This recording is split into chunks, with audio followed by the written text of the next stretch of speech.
Why isn't Puerto Rico a state? Well, the short answer is that Puerto Rico hasn't decided if it wants to be a state.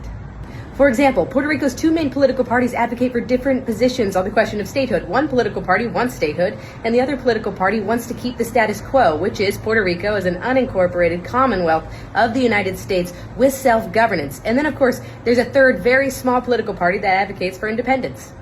Stateside, multiple American presidents have advocated for doing whatever the people of Puerto Rico decide they want to do on the question of statehood. But that's not actually how it works.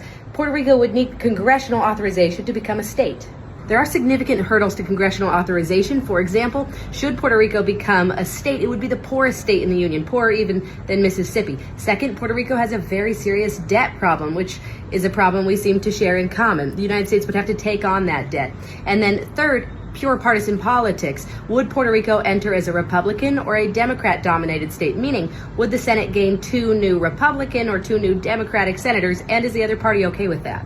So what are the benefits to Puerto Rico? Well, first, it's important to remember that residents of Puerto Rico are U.S. citizens, but they're not fully enfranchised, meaning they don't have any voting representatives in Congress, no members of the Senate, and of course they cannot vote in presidential elections, though they can participate in presidential primaries.